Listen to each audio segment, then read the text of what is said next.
Bom, e a indicação de Flávio Dino repercutiu imediatamente entre os apoiadores do ex-presidente Jair Bolsonaro. Vamos ver as reações? Vamos começar pelo líder da oposição no Senado Federal, que é o senador Rogério Marinho.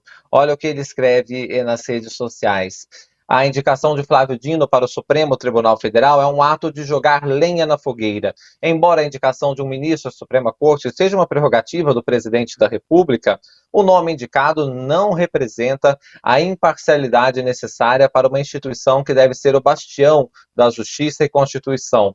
Ao escolher um nome tão intrinsecamente ligado a um espectro político e ideológico, o governo não apenas desrespeita a essência da imparcialidade judicial, mas também sinaliza um desprezo preocupante pela estabilidade e harmonia nacional. A indicação de Flávio Dino é um espelho do acirramento e da divisão promovida pelo PT no país, uma decisão que politiza e diminui o Supremo Tribunal Federal. O senador Flávio Bolsonaro também se pronunciou e nós vamos ver agora a reação dele. Escreveu assim: é um descaramento e um absurdo indicar Flávio Dino para o STF. A Suprema Corte precisa de gente qualificada e técnica, não de um político profissional que vai usar todos os seus poderes para proteger os esquemas do PT e os amigos, além de fazer avançar as pautas da esquerda, como aborto e legalização de drogas. Essa dupla, Lula e Dino, são as verdadeiras ameaças à nossa democracia. O STF não pode ser um órgão político, a corte dos amigos. Isso é inadmissível numa democracia. Lula indicar um amigo extremamente íntimo é um atrevimento gigantesco com o Congresso Nacional e com o Brasil. Cobre o seu parlamentar para que este absurdo não passe no Senado. E o senador Eduardo Girão também reagiu, ele fez uma declaração no plenário do Senado. Vamos ver. Nós fomos surpreendidos agora com a notícia de que está confirmado. O presidente Luiz Inácio Lula da Silva indicou para o STF nada menos do que o ministro da Justiça, Flávio Dino. Sim, indicou o Flávio Dino para o Supremo Tribunal Federal. Como pode? Com todo respeito à pessoa, não entro na questão de pessoa, mas vamos pegar a figura do ministro. Vamos pegar o espírito do governo Lula, que diz que veio para pacificar o país. Está colocando o símbolo da revanche, colocando o símbolo da vingança, do deboche. É assim que vai pacificar o Brasil? Os sinais são completamente trocados. Os valores estão invertidos na nossa nação.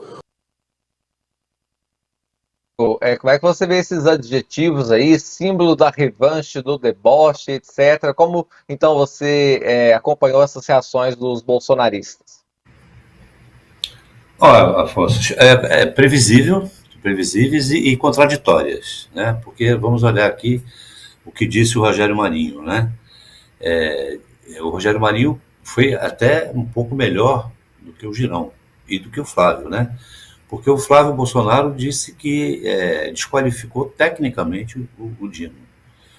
Tecnicamente, como disse a Deise, o Dino tem até mais bagagem e mais biografia jurídica do que outros que foram para ir para o STF, né? Inclusive por indicação do Bolsonaro. Segundo,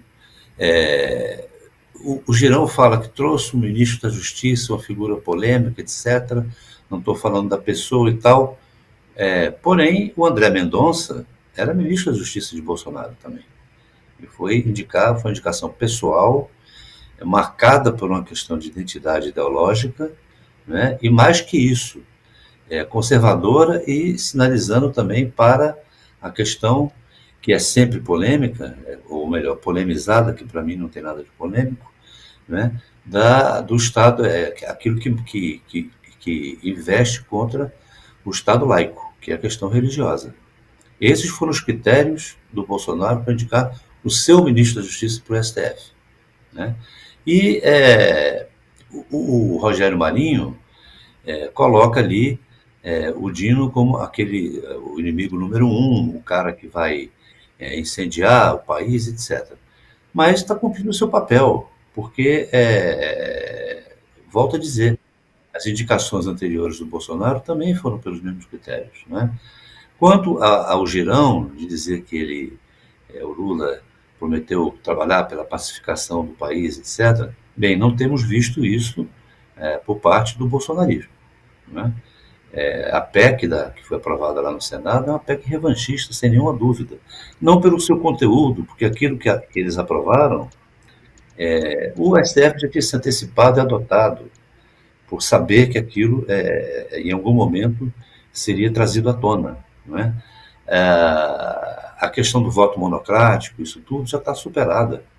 A gente sabe que essa campanha pelo voto monocrático, quer dizer, o tema é muito legítimo, mas a campanha feita em cima da PEC pelo bolsonarismo e absorvida perigosamente, precipitadamente, por muitos segmentos do pensamento nacional, né, a gente sabe que o voto monocrático, no que se refere ao bolsonarismo, eles estão fazendo uma referência à condução que o Alexandre de Moraes deu a toda essa investigação em relação ao golpe. Estão tentando criar a ideia de que o Alexandre fez tudo sozinho, um ministro só fazendo tudo isso e tal, o que é uma fake, porque a gente sabe que qualquer decisão monocrática, basta que um ministro exija que ela vá para o colegiado, que ela tem que ir. Então, o silêncio dos ministros em volta, quer dizer, o não voto, não significa que o Alexandre agiu sozinho. O não voto significa apoio. Basta pegar os discursos de Rosa Weber, de Gilmar Mendes, de Barroso, de Toffoli e de outros, Carmen Lúcia, que você vai ver que todos eles estavam apoiando o tempo todo a condução do Maurício. Então não tem nada de monocrático nisso. Mas é uma manobra política para caracterizar, estigmatizar um alvo, que no caso foi o Alexandre de Moraes, para manter aquela campanha contra o STF. Então, essa PEC, pelo seu conteúdo, não gerou nenhum resultado concreto. Mas o problema é que ela abre espaço para a tramitação dessa matéria de reforma de STF, que vai para a Câmara, vai chegar lá em março, abril, em plena campanha municipal, né? E a gente sabe que tem outras emendas a serem feitas nesse projeto, que vão mexer em mandato, que também é um tema legítimo, mas, volto a dizer, num contexto contaminado, e vai mexer em outras coisas relativas ao STF. Então, abriu-se a porta, não é? E isso mostra, pela reação deles, que o Lula, que essa PEC teve uma relação de causa e efeito na indicação do Dino. A reação deles, bolsonaristas, mostra que, politicamente, o presidente sabia o passo que estava dando e sabia como reagir a essa conduta radical que o Bolsonaro defende, que cobra pacificação, mas que age em sentido contrário. Então, tudo isso eu estou dizendo para mostrar que essa coisa toda faz parte do jogo, era previsível essa reação, mas o xadrez político está muito bem jogado. Nós estamos vendo política aí em campo o tempo todo. Exatamente, não tem nenhum principiante nessa história, né, Deise? Eu queria ouvir você também sobre essas reações dos bolsonaristas à indicação do Dino. Afonso, principiante sou eu nesse jogo aí. Era de se Imagina. esperar, né, moço? Pô, os caras sabem o que estão fazendo. Mas sobre a reação dos bolsonaristas já era de se esperar, né? Ainda mais da família Bolsonaro, né? A família Bolsonaro e os bolsonaristas colocaram o STF como um dos grandes inimigos da nação, um dos seus grandes inimigos, né? Isso desde janeiro, quando o presidente Jair Bolsonaro assumiu o seu mandato, surgiram as primeiras críticas ao Alexandre de Moraes. Então, são reações esperadas, né? O que me surpreendeu no meio disso tudo foi a reação do Sérgio Moro, que eu comentei rapidamente aqui, porque ele foi um crítico do Dino, né, ele, principalmente em relação ao 8 de janeiro, e agora ele tem dado a entender que ele vai analisar, então, assim, é como a gente falou, assim, o nome dele, é óbvio, é normal, essas reações negativas, né, é normal que isso aconteça em qualquer indicação, mas essas reações da direita também, elas dão a entender que o nome dele já está aprovado. Essa questão do bem e do mal, isso sempre existiu na política, não adianta a gente dizer que não, né? É a mesma coisa de fake news, né? Que inclusive a gente tem um livro aqui pelo My News, pela Almedina, que fala de fake news na política. Mas isso sempre existiu. O que tem acontecido agora é que tem sido potencializado pelas redes sociais. Os dois principais personagens políticos dos últimos anos, que são o Bolsonaro e o Lula, eles falam muito que é preciso acalmar os ânimos, que as coisas têm extrapolado, mas nenhum deles faz isso, né? Nem o Bolsonaro, nem o presidente Lula. Eu vi agora uma manifestação da ex-primeira-dama, acho que foi dela, eu não sei se foi dela ou do ex-presidente Jair Bolsonaro, em que retratava a esquerda como o mal, né? Então, eles são o mal, eles não foram eleitos pela maioria da população. Então, continua esse jogo. Eles cobram do lado de lá que o atual presidente faça um pacificamento da sociedade, mas eles também não fazem. Da mesma forma, o presidente Lula cobra uma pacificação, mas toda vez que ele tem a oportunidade, ele acaba acirrando os ânimos, né? O Schumpeter falava, né? As massas seguem os seus líderes. Então, enquanto os líderes continuam nesses embates, é bem provável e compreensível que a população também continue. As manifestações contra o nome do Flávio Dino, elas são perfeitamente normais, mas, de novo, assim, reitero o ponto, eu acho que na hora da sabatina lá vai passar. Lula é um presidente experiente, é um político experiente, não colocaria o nome do Dino na fogueira com tantos entraves se ele não tivesse certeza de que isso vai acontecer, né?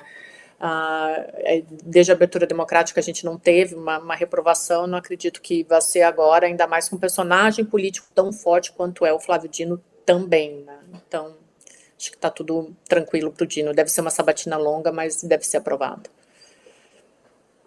Olha, muita gente participando aqui conosco. O Luiz Dantas, membro há 2 anos, escreve assim: tem graça acusarem Flávio Dino de ser parcial depois de nomear André Mendonça e Cássio Nunes. O Nelson Condomínios, tem uns nomes meio diferentes aqui, né, Deise? Ele fala assim: até a Suprema Corte Americana a indicação é política. Trump fez isso 2 vezes. Quando foi escolhido o terrivelmente evangélico, ninguém ficou de mimimi. E a Julieta Aires nos fez um super chat, nós agradecemos demais, Julieta, porque ajuda que o nosso conteúdo seja distribuído para mais pessoas. E ela escreve assim: não esqueça os pinotes da Michelle com a aprovação do André Mendonça. Só para um amigo parcial se pula daquele jeito. A memória é importante resgatar, né, Bosco? Essa cena realmente foi inesquecível, não? Foi inesquecível, e eu estava rindo um pouco aqui com esse comentário da Deise, Afonso. Nós não sabemos nada mesmo, né? Nós somos os iniciantes aqui, né? Porque é verdade, você repara agora o seguinte: o tempo que o Lula levou para tomar essas decisões, né? Há meses que se fala, né? Lula, mas isso tem limite de espera, mas não é possível. Olha, todo esse enredo estava se ocorrendo fora das nossas vistas. Quer dizer, hoje você olha e fala assim: o cara estava sabendo qual é o time para a indicação. Ele estava esperando o momento certo, porque, por uma razão simples, ele, obviamente, é o personagem mais bem informado de todo esse processo político, né? Então, ele sabe a hora de mexer. Nós é que estamos assistindo, que ficamos aqui, mas por que não fez ainda? Mas, não é possível. Não, porque vai ser fulano, vai ser ciclano, e ele ali indiferente. Aparentemente indiferente, quer dizer. Mas ele sabia o momento, quer dizer, como é que você podia imaginar, aqui de fora, que depois que o Pacheco e o Alcolumbre iam ter esse lance de oportunismo político, que iam botar um projeto revanchista dos bolsonaristas para tramitar, e que depois ia ter esse problema com o Jacques Wagner, e que depois de tudo isso estaria criado um ambiente favorável para você indicar o Dino como contrapartida a todo esse processo. Quer dizer, é porque esse enredo não corre às nossas vistas. Nós temos que ficar justamente o trabalho do analista político, ele tem um pouco também de repórter, que todos nós somos, né? Quer dizer, a gente fica ali apurando, sabendo, buscando uma fofoca, uma coisa para explicar algumas coisas que nós não estamos ainda percebendo, mas sabemos que estão ocorrendo, para poder chegar nesse momento e aí você fica mais à vontade para comentar, porque você recebeu todos os elementos, né? Mas então fica essa coisa que a Deise disse, quer dizer, nós somos os últimos a saber, pelo menos, no mínimo, né? Mas agora a gente vê que o presidente tinha o controle do time político para as indicações. E as reações são essas previsíveis, mas antes talvez não houvesse ambiente para aprovação do Dino. Agora existe ambiente para aprovação do Dino, porque criou-se um ambiente em que os acordos foram necessários, tanto junto à STF, quanto junto à presidência da Casa e aos outros partidos. Não nos esquecendo que tem outros acordos ainda, frutos dessa aliança ao centro e à direita, que estão sendo conduzidos pelo Lula, né? Você tem coisas que influem indiretamente nisso. O humor do deputado, o humor do senador, ele é proporcional ao atendimento que ele vem tendo, né? Você vê que ainda tem lá emendas naquele ex-orçamento secreto que está sendo cobrado, né? E tudo isso tem um time político para você ir soltando e tal, aquela coisa. Os cargos estão saindo para o chamado Centrão, né? Tudo isso caminha paralelo. Então, isso vai chegar um momento que vai convergir para um ambiente favorável àquela aprovação que, algum tempo atrás, pareceria impossível. Agora já não é mais, não é? Então, é isso, o jogo político é esse, nós somos uns... Eu acho muito engraçado, né, desde aquela denominação que nós ganhávamos, né, ou que usávamos quando queríamos nos referir a uma espécie de personagem da cena política, que fica nos bastidores, que o pessoal chamava assim, quando você não podia atribuir a alguém, mas aquilo de fato existia e era concreto, e era fruto de conversas com vários interlocutores políticos, tudo, que a gente usava aquela expressão assim, observadores da cena política, né? A gente recorria a isso para mostrar que todos os atores desse processo tinham informações a dar, né? E a gente trabalha muito com esse material, né? Há anos que você é uma relação de troca.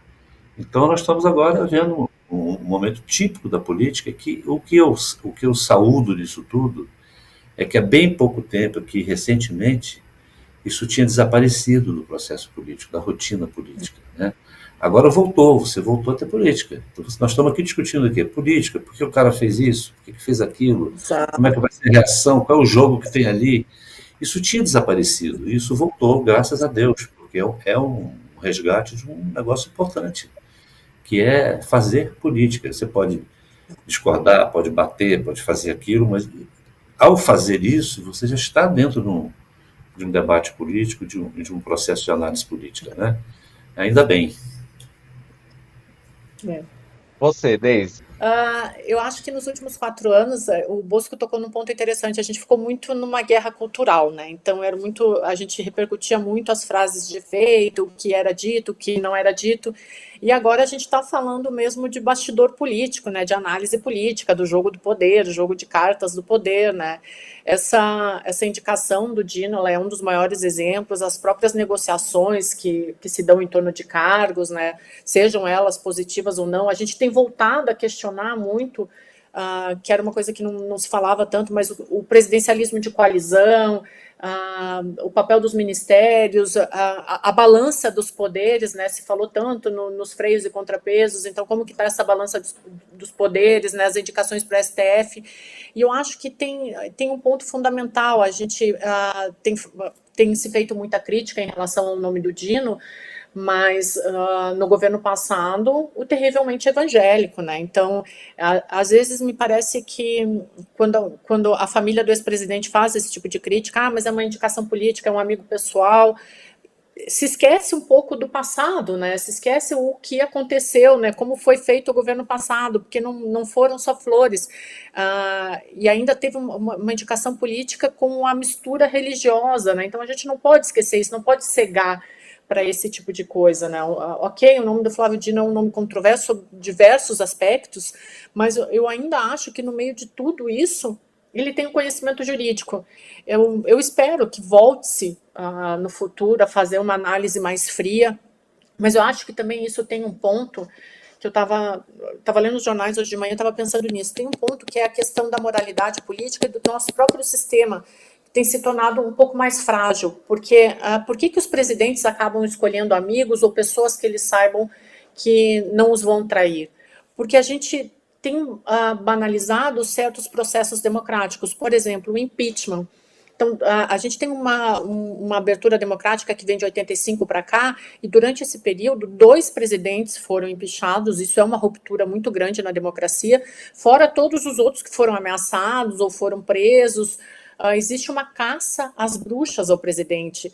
Então, parece que não existe uma proteção ao cargo. E aí, quando ele sai desse cargo, ele quer pelo menos se resguardar, indicando ministros que possam dar um pouco de apoio, né? Então, eu acho que é todo o sistema que ele está um pouco mais frágil. Existe uma fragilidade no sistema político. Então, eu acho que essas indicações, se a gente...